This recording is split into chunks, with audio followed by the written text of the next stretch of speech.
In 2018, a single photograph began circulating through obscure corners of the internet. The kind of image that feels wrong the longer you look at it. It showed a funeral in a quiet European town. The church was small, candlelight spilling onto wooden pews as mourners sat in silence. You could almost feel the heaviness in the air.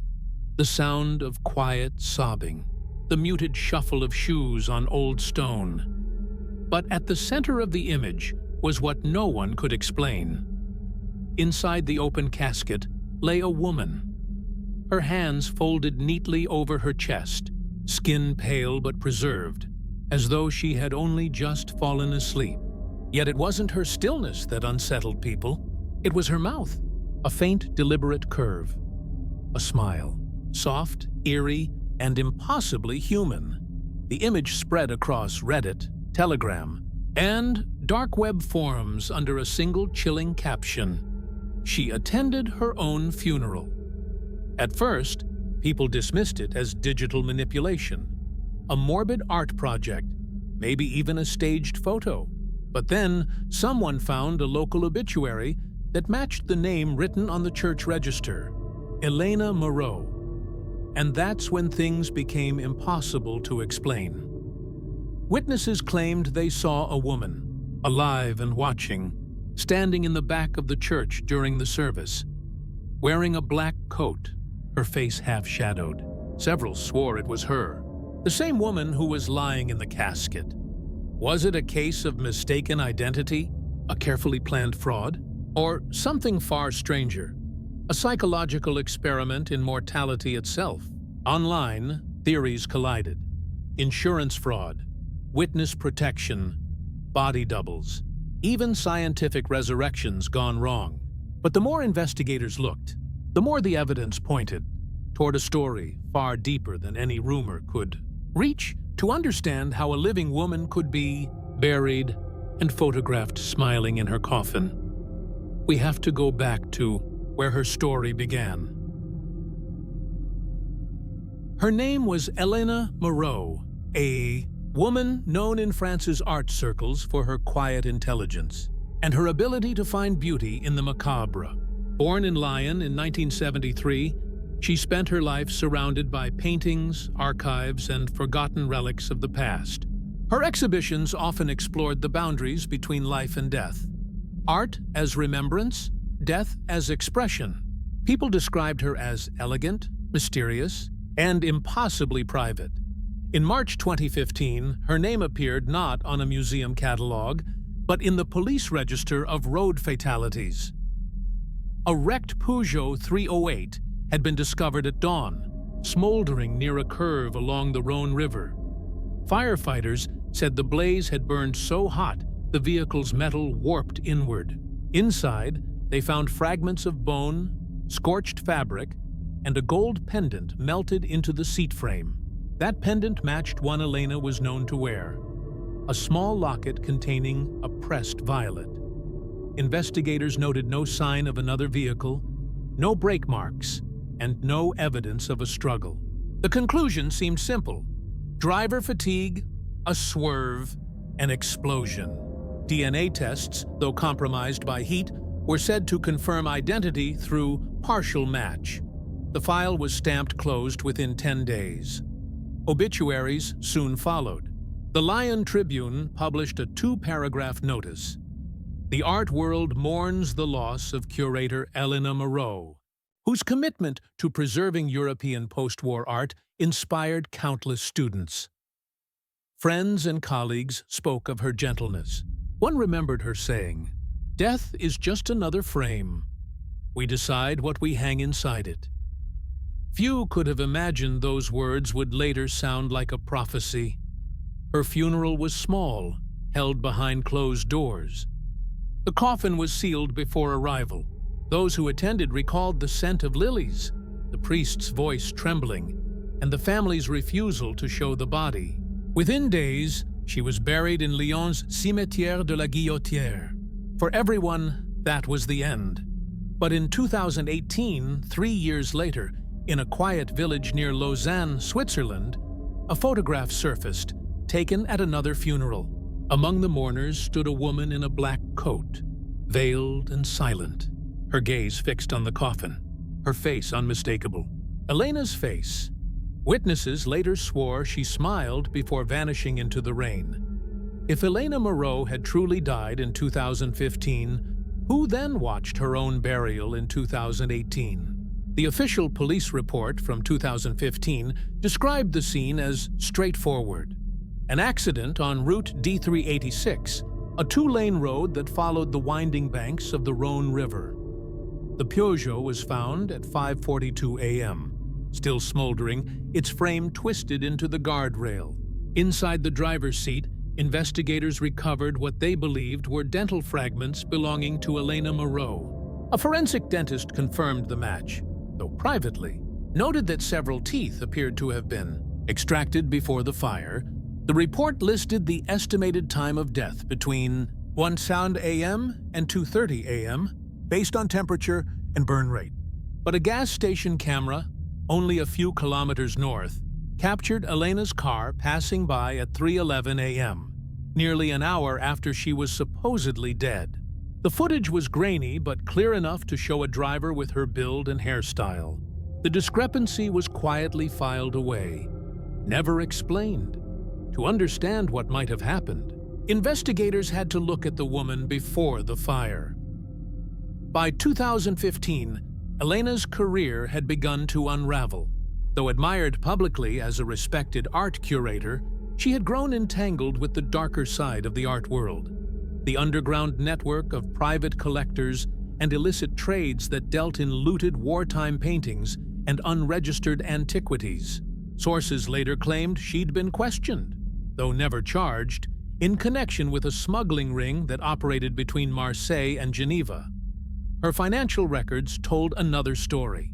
In the 6 months before her death, she had sold 3 major pieces from her personal collection, including a Degas sketch, allegedly to pay off mounting debts. 2 days before the crash, she withdrew $47,000 in cash from her account, money that was never traced again. Her emails from that week, later recovered, included one unfinished draft addressed to someone simply signed AM. The contents stopped mid-sentence. When the case was closed, the inconsistencies were buried with her. But 3 years later, when the photograph of the funeral woman surfaced online, journalist Marc Leclerc from Le Matin began asking questions no one else would. Leclerc, known for his investigations into corporate fraud and political cover-ups, was intrigued by the impossibility of it all. He began re-examining the archived files, comparing statements, and soon found that several documents had been altered. The dental report, supposedly confirming Elena's identity, was missing 2 pages. Her insurance claim, filed only weeks before her death, had been processed through an offshore intermediary in Luxembourg. Then came the footage, grainy surveillance from the Geneva border crossing, dated 2 weeks after the crash. A woman matching Elena's description walked through customs under the name Anna Müller, presenting a Swiss residency permit. The resemblance was chilling.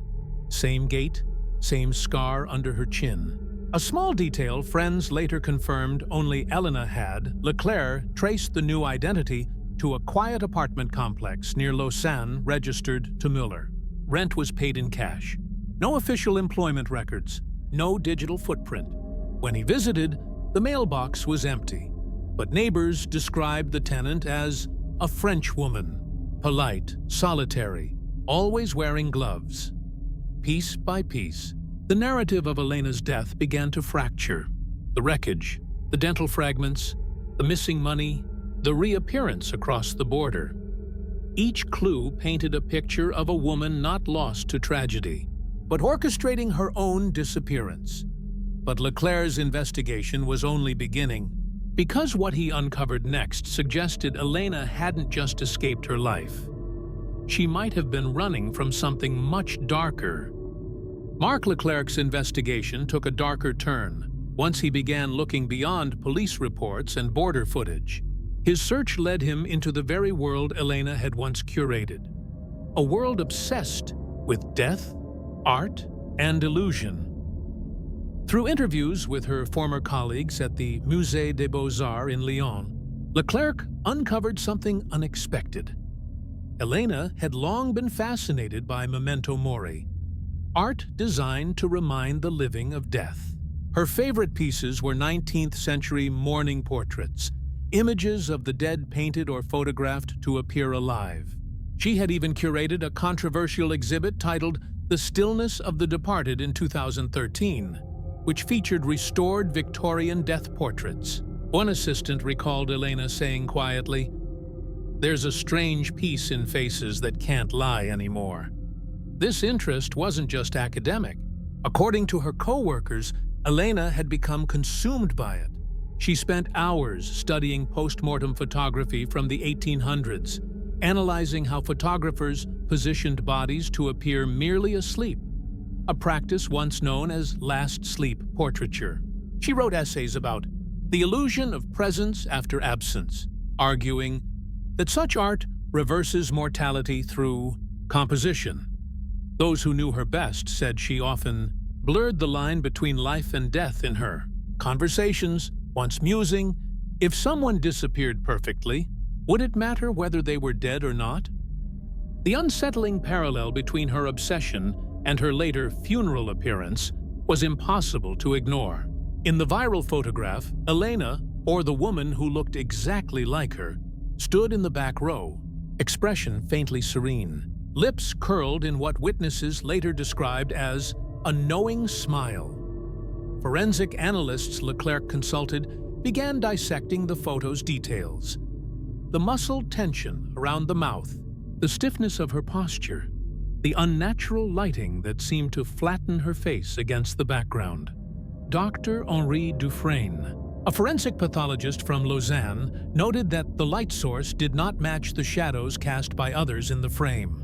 "It's as if her image was composited later," he said. "But if that's true, who had access to her likeness? And why place her there?" Others suggested something more chilling, that the woman could indeed have been alive, and the photograph only captured her before she vanished once more. Meanwhile, Swiss authorities pursuing Leclerc's leads discovered that Anna Müller, the name used at the Geneva crossing, was connected to falsified residency documents registered to a rural address outside Lausanne.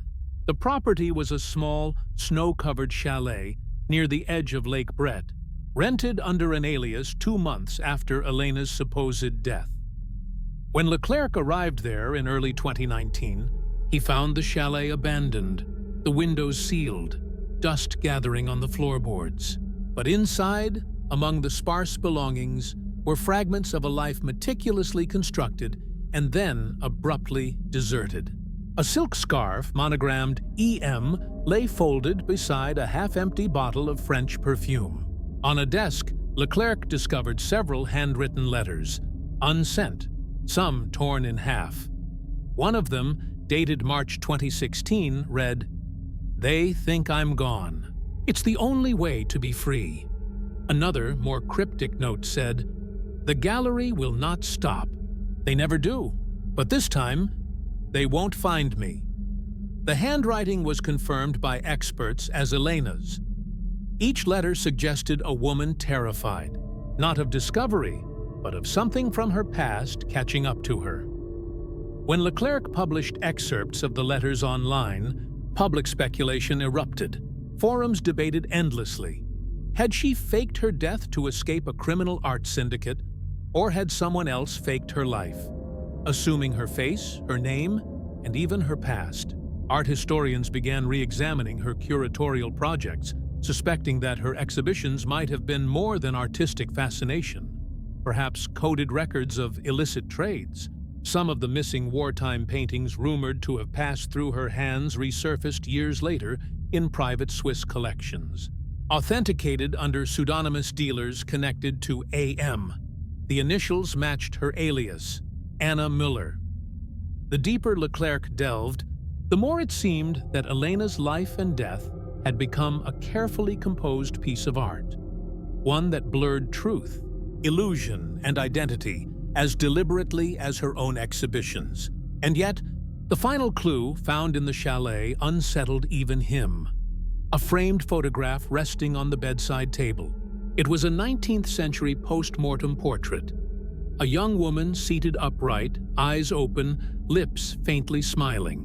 Beneath it, in Elena's handwriting, was a single line: "Death is only real when it's believed." That discovery changed the direction of Leclerc's investigation forever, because it suggested that for Elena Moreau, death had not been an ending at all, but her greatest performance.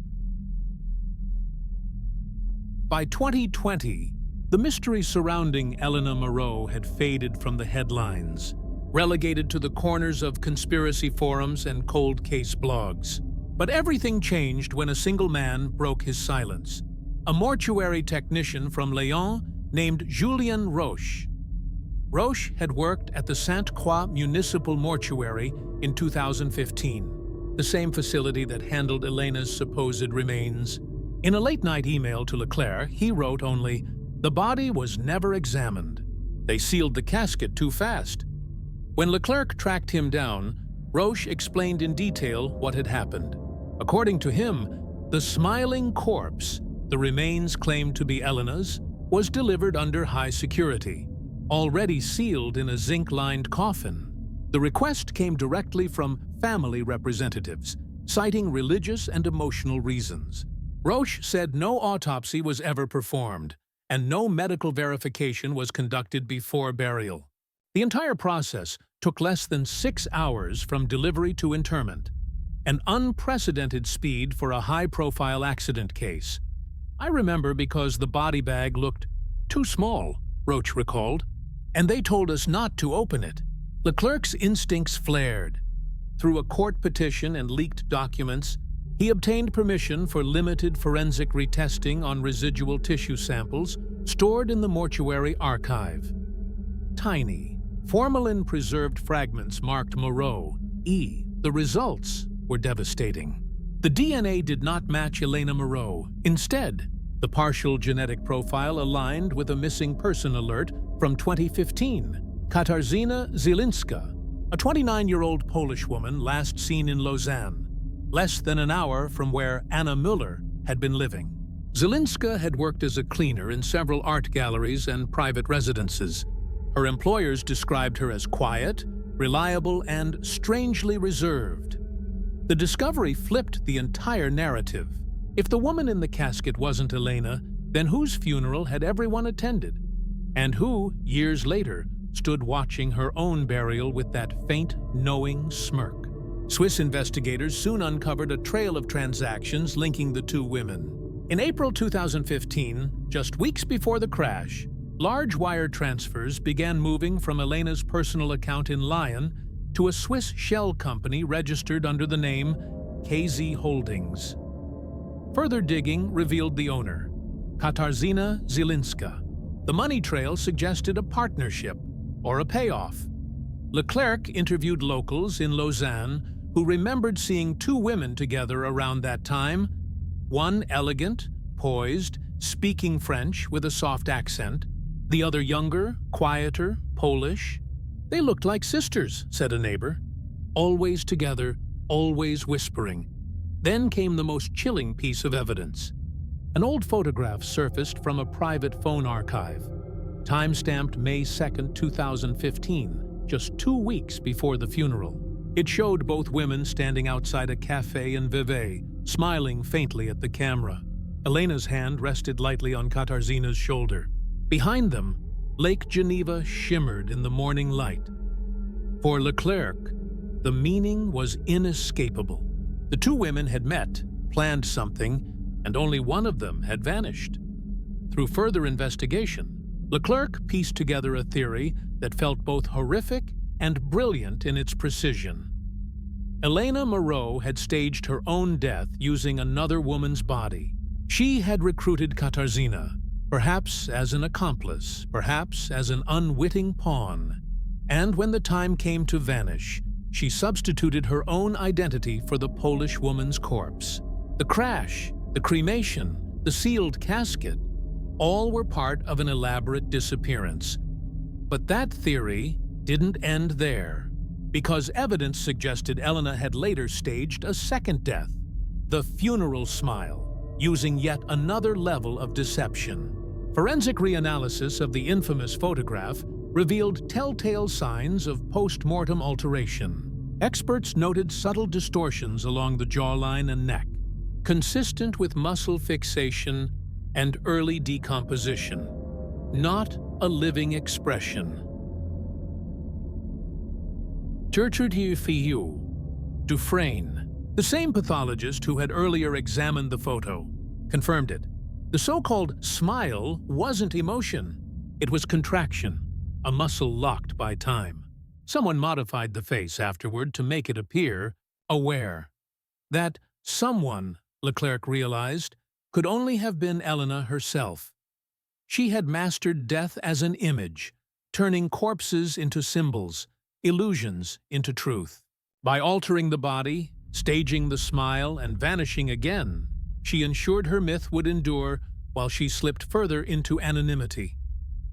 In a notebook recovered from her Lausanne chalet, one last, almost mocking line seemed to summarize her philosophy. Identity is only flesh, and flesh can be replaced. The case that began as a tragic accident had become a haunting performance, a masterpiece of self-erasure authored by the woman who once said death could be curated, but Leclerc couldn't shake the question that haunted every investigator since. If Elena had orchestrated not one, but two deaths, who, then, had she become after the second disappearance? Because in the months that followed, a new trail began to emerge, one leading to a gallery in Prague, and a woman whose face seemed eerily familiar beneath a new name. By early 2021, the case had drifted into obscurity once more. The world had moved on, and even the viral fascination surrounding the woman who smiled in her coffin had faded into internet folklore, a meme of modern mystery. But for journalist Marc Leclerc, the trail was not yet cold. He'd spent 6 years tracing the blurred edges of Elena Moreau's existence, and in March of that year, a single bureaucratic slip changed everything. A Zurich bank report, filed under anti-money laundering regulations, flagged an overdue payment for a storage unit rented under the alias Anna Mueller. The name immediately triggered Leclerc's attention. With quiet coordination between Swiss and French authorities, a warrant was executed on a gray, rain-slicked morning outside Lausanne. Inside the narrow, dust-choked unit, they uncovered what would become the most chilling evidence of Elena's meticulous self-erasure. Stacked against one wall were boxes of photographic negatives, hundreds of undeveloped rolls catalogued by year. Many contained images of funerals, coffins, and preserved corpses from across Europe. Others were stranger, blurred portraits of faces mid-motion, their eyes half shut, their lips frozen in faint expressions of peace or pain. Each envelope was labeled in Elena's handwriting. Stage 1, Stage 2, After Sleep. In another crate lay a collection of wigs, hairpieces styled to mimic different decades. A blonde bob, a dark wavy cut, a silver pixie, each meticulously maintained. Alongside them were passports, at least 7, bearing different nationalities and names, each featuring her unmistakable bone structure with slight alterations. Some stamps showed travel to Montenegro, Hungary, Greece, and once, curiously, to Lebanon. The most disturbing find, however, sat in a locked aluminum case. When police forced it open, they found a disassembled embalming kit, complete with syringes, tubing, preservative agents, and a set of surgical gloves still powdered with residue. The items were clean, methodically arranged, as though prepared for a final act that never took place. But the discovery that redefined the investigation wasn't physical. It was a leather-bound journal, wrapped in a linen cloth found beneath the floorboards. Inside, written in Elena's distinct cursive, was a series of fragmented entries that spanned years, confessions, manifestos, and coded reflections on life and death. One passage read, Art is the only way to make death beautiful. But beauty invites danger.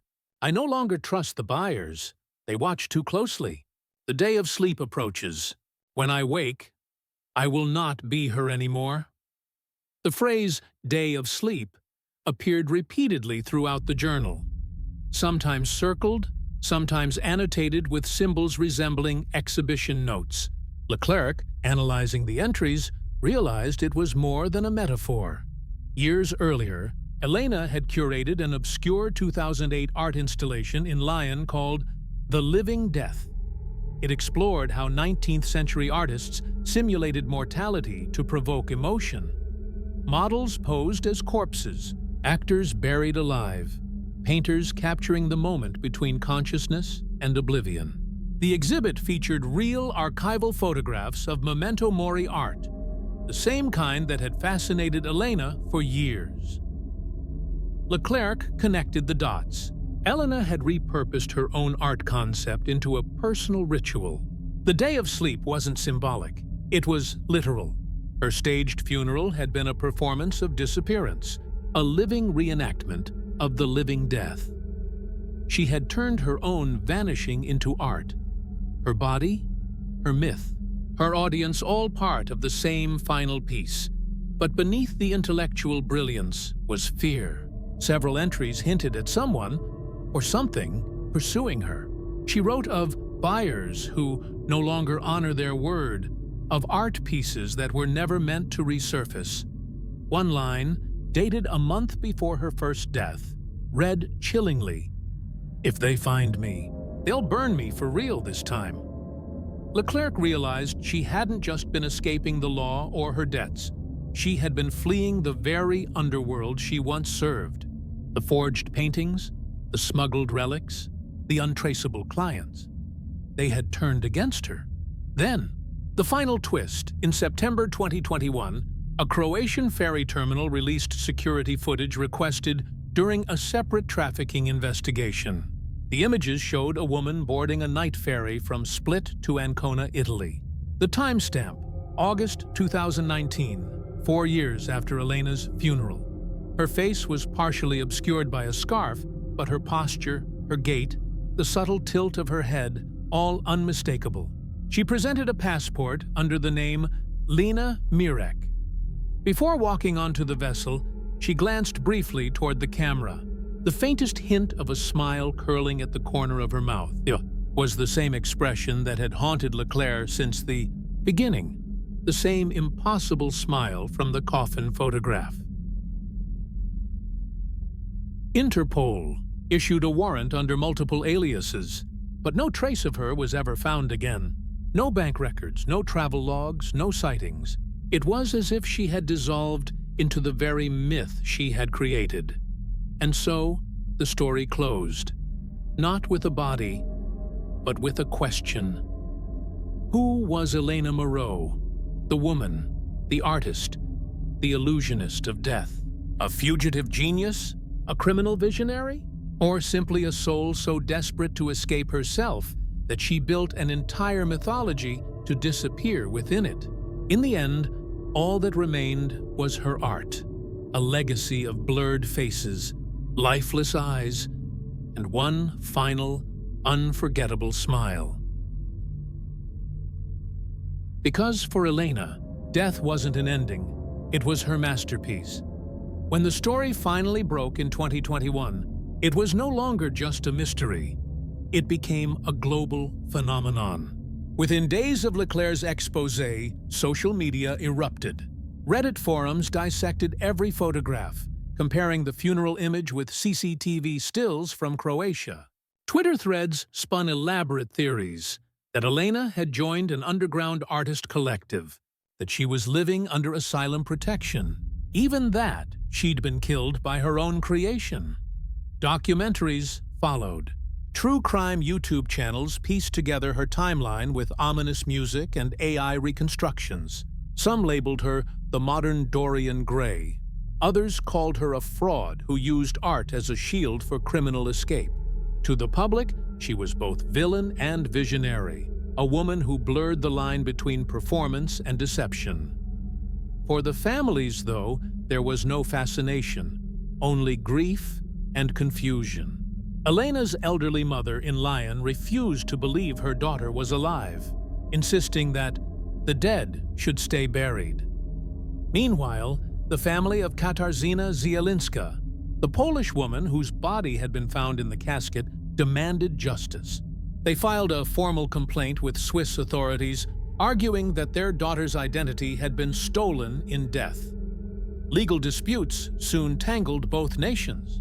The French government refused to reopen Elena's death certificate without concrete proof she was alive. The Swiss authorities declined responsibility, citing jurisdictional limits. Interpol quietly archived the warrant by 2022, noting insufficient evidence for active pursuit. Publicly, the case was declared dormant. Privately, whispers continued. A few officials believed Elena had fled deeper into Eastern Europe, perhaps under yet another name. Others thought she might have died quietly. The irony of a woman vanishing twice, not lost on anyone. Marc Leclerc released his final investigative report in late 2022, a 300-page account compiling every photograph, journal entry, and forensic discrepancy. In interviews, he sounded less like a journalist and more like a man haunted by an unfinished story. "You spend years chasing a ghost," he said, and then realized the ghost built her own haunting. He admitted there was no definitive conclusion, no confirmed death, no confirmed survival. The mystery of Elena Moreau existed in the space between. As the years passed, her legend only deepened. University lectures discussed her as a case study in identity performance. Art students quoted her words as a manifesto. The line between morality and art, truth and illusion, seemed to dissolve with her disappearance. In the final pages of her recovered journal, beneath smeared ink and a faint ring of dried wine, one sentence stood out, the last entry she ever wrote. "Only when you bury yourself can you see who mourns the truth," for Leclerc and for everyone who had followed her story. That single line said everything. Elena Moreau had not just disappeared. She had rewritten what it meant to exist. In the end, Elena Moreau's story is less about crime and more about obsession, the timeless human urge to erase, to begin again, to outwit mortality itself. In a world where every movement is tracked, every photograph stored, every face indexed, the idea of disappearing feels almost mythical. Yet, Elena proved that vanishing isn't about escaping the system. It's about mastering it. Her life became a reflection of our age, a digital afterlife where identity can be edited, deleted, or reborn at will. She manipulated the boundaries between art and existence, between truth and perception, until even death became performance. And perhaps that's why her mystery endures. Because behind the scandal, the forged papers, and the staged funeral lies a deeper question. Not of who she was, but of how far a person will go to control their own story. Can someone truly vanish when every image, every data point, every whisper remains online forever? Or was Elena's final act the perfect illusion? One that still continues each time her story is retold. Maybe she didn't die. Maybe she just changed her name and kept smiling.